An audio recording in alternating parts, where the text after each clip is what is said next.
Guys, ഞാൻ ഇന്നലെ ഒരു ബാഗ് കണ്ട് 1000 രൂപയുടെ. പക്ഷെ എനിക്ക് എന്റെ പൈസ ഇറക്കി വാങ്ങാൻ വയ്യ. സോ നമുക്ക് ജോമുനെ ചാലഞ്ച് ചെയ്ത് പറ്റിച്ച് നമുക്ക് ആ പൈസ ഉണ്ടാക്കി ബാഗ് ഓർഡർ ചെയ്യാം. വാ ജോമു 500 രൂപയുടെ 2 ചാലഞ്ച് ചെയ്യാൻ റെഡിയാണോ? ഞാൻ നിന്നെ വെല്ലുവിളിക്കുന്നു. 500 രൂപയുടെ 2 ചാലഞ്ചോ? നീ ആരെയായി വെല്ലുവിളിക്കുന്നേ? എന്നെയോ? കഴിഞ്ഞ ആഴ്ച 2 ചാലഞ്ച് തോറ്റന്റെ ക്ഷീണം മാറി. 3 ചാലഞ്ച് അതൊക്കെ ഞാൻ ചുമ്മാ തോറ്റു തന്നെയല്ലേ. ഇതാണ് റിയൽ ചാലഞ്ച്. ഇതാണ് ഞാൻ റിയൽ ആയിട്ട് കളിക്കാൻ പോകുന്നത്. നീ എങ്ങോട്ട് പോകുന്നു? ക്യാഷ് എടുത്തിട്ട് എടുത്തിട്ട് വാ. ഞാൻ ജയിക്കും, നോയിക്കോ. തോക്കാൻ റെഡി ആയിക്കോളൂ. Challenge number 1. 500 രൂപയ്ക്ക് ജോമു 500 രൂപ വെച്ചിട്ടുണ്ട്. ഇത് വളരെ സിമ്പിൾ ചാലഞ്ച് ആണ്. നിനക്ക് 2 മൂവ്സ് ഉണ്ട്. ഓരോ മൂവിലും നീ 2 ബോട്ടിൽ വീതം ഫ്ലിപ്പ് ചെയ്യണം. ഓക്കെ. അപ്പോൾ ഏറ്റവും ലാസ്റ്റ് നമ്മൾ നോക്കുമ്പോൾ 3 ബോട്ടിൽ ഇങ്ങനെ മുകളിലോട്ട് ഫേസ് ചെയ്തിരിക്കണം. ഓക്കെ അല്ലേ? ഞാൻ ഒരു ട്രയൽ കാണിച്ചു തരാം. 3 ബോട്ടിലും കണ്ടാ മുകളിലോട്ട് ഫേസ് ചെയ്തിരുന്നു.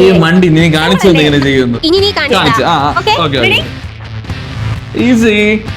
3 ബോട്ടിൽ താഴോട്ടല്ലേ ഫേസ് ചെയ്തിരിക്കുന്നത്. ഒരു ട്രൈയും കൂടെ ചെയ്തോ. ഇല്ല, നിക്ക്, എന്ത് പറ്റി? ഓ ഇല്ല, ഞാൻ കാണിച്ചു തരാം. വളരെ സിമ്പിൾ ആണ്.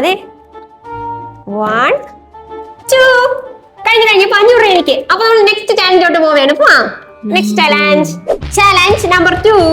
ജോമു അടുത്ത 500 രൂപയ്ക്ക്. ഇത് നേരത്തെ തമ്മിലുള്ള സിമ്പിൾ ചാലഞ്ച് ആണ്. ഇതില് സ്കിറ്റിൽസ് ഇല്ല, ഇതിലും ഇല്ല, പക്ഷെ ഇതിലുണ്ട്. അപ്പൊ നമ്മുടെ ചാലഞ്ച് എന്തെന്ന് വെച്ചാൽ ഞാൻ ഇത് ഷഫിൾ ചെയ്യും. അപ്പൊ നീ ആൻസർ പറയണം. അത് തെറ്റിക്കഴിഞ്ഞാൽ ഒരിക്കൽ കൂടെ ചാൻസ് ഉണ്ട്. അങ്ങനെ മൊത്തം 2 ചാൻസ് ആണുള്ളത്. അപ്പൊ നമുക്ക് തുടങ്ങാം. ശ്രദ്ധിച്ച് നോക്കിയോ, ഇതിലാണുള്ളത്.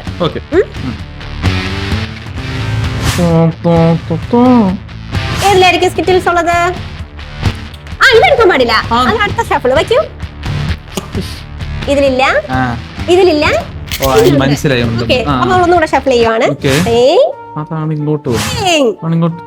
ഇതിന്റെ ഉള്ളത് ഇതെടുക്കാൻ പറ്റില്ല. നിന്റെ ചാൻസ് തീർന്നിരിക്കുന്നു. അപ്പൊ ഗൈസ്, ജോമു തോച്ചിട്ടിരിക്കുന്നു. അപ്പൊ ഗൈസ്, നമുക്ക് ബാഗിനുള്ള 1000 രൂപ കിട്ടിയിട്ടുണ്ട്. അപ്പൊ നമുക്ക് ഈ ബാഗ് ഓർഡർ ചെയ്യാം. അവളുടെ ചാലഞ്ച് ഉടായിപ്പാണെന്ന് എനിക്ക് ആദ്യമേ തോന്നിയായിരുന്നു. പിന്നെ പൈസയുടെ കാര്യം.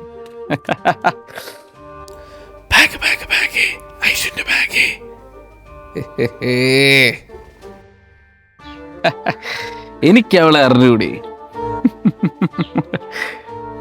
എന്താടാ?